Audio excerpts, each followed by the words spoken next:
is Devin Gregoire. I've been doing parkour for 3 years, 24 years old, originally from Louisiana. My name is Jim Robertson. I'm 29 years old. I actually do aquarium maintenance around Las Vegas. I've been free running since February of 2008 now. My name is Ben Izagari. I'm 26 years old. I currently set up conventions as well as sell shoes. Officially, I've been into parkour for about a month. Unofficially, I've been quite a few years now. I got into parkour because I actually got shipped overseas to Afghanistan, so I just kind of stumbled up on it on YouTube. As a kid, you know, watching Rush Hour, Jackie Chan movies, stuff like that, like he would do something really awesome, and as far as I was concerned, you know, it's kung fu.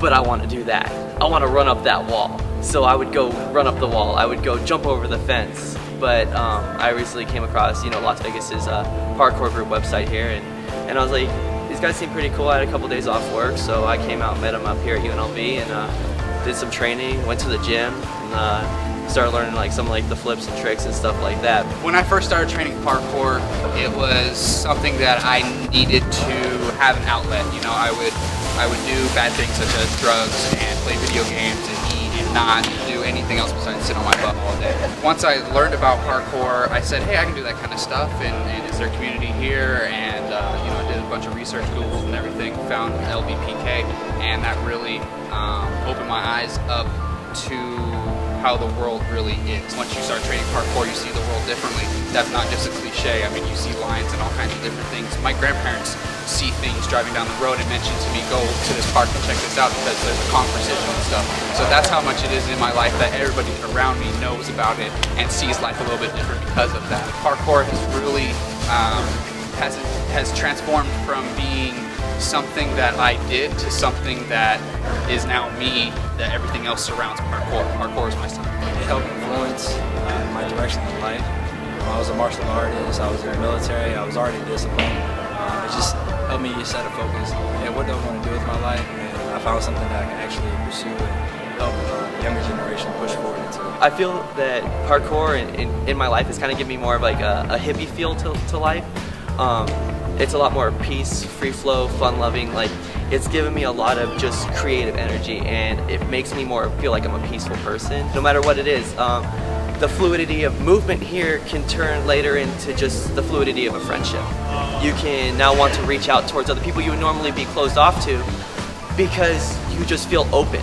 You feel like you want to connect with people. You feel like you want to just experience everything, and I feel like it's kind of given me that momentum. Las Vegas scene is fairly scarce. There is a lot of people interested, a lot of potential, and a lot of people that love the parkour conditioning and training aspect of it. You know, we go to open gyms and stuff like that, but we have a lot of conditioning outside, probably more so than just in a gym. We work on a lot of fundamentals here, so it's all stuff that we take to other places. We'll go down to LA, you know, go to the beaches, and we'll do backflips off the walls and land in the sand just like everyone else we see in the videos. But we don't have that opportunities here. So here we go to the gym, we work on our backflips onto pads. We come out here and we do kongs over tables so we can practice that movement. The majority of Las Vegas parkour is newbies. There are a few people that kind of shine over the rest, and there's a few girls too, which is pretty promising. You know, in a lot of the communities, you don't see a lot of girls. Sylvia is the admin of Las Vegas Parkour. You see a lot of kids in the gyms throwing big flips, throwing stuff like that, and then they go out to the parks, and that's pretty much all they do. They hit a little pony ball and flip into the sand. There is still that whole like, I'm a free runner, I do parkour, stuff like that. They don't really see where that really merges and it's all one thing quite yet. We try to instill that whole conditioning is very important and stuff like that. We actually have a guy that train with the Yamakazes.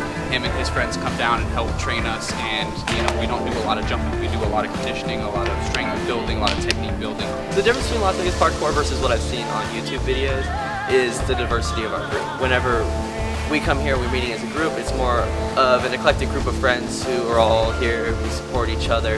And so there's people of all skill levels, all talents, all walks of life, and it doesn't matter what you do. We all start the tricks together, we finish the tricks together, and we all work on our progressions and encourage each other. So I guess the difference between what I see in person versus what I see on the internet would have to be just the support and the family that you see created with a smaller knit group. The architecture of Vegas's parkour is somewhat vast. You think Las Vegas, you think of hotels and casinos and the strip and stuff like that. All those are privately owned. So for us to train on those areas is very scarce. It's more of you see a line, you do it, and you move on because security's coming.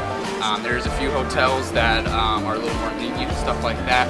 A lot of good parks. UNLV here is a great training area. My favorite spot to train in Las Vegas? Secret.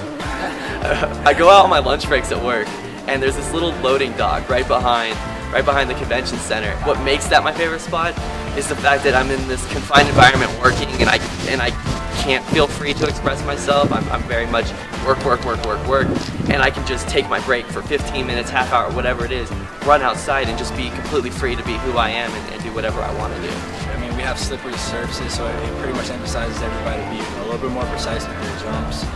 Due to we have a lot of dust and with the wind that we have, and the dust kicking up, things can get in your eye, you get easily blown away, and easy slip and hurt yourself. So it's very important to concentrate on what you're doing and how you're doing it. It makes you take your time, a lot more time.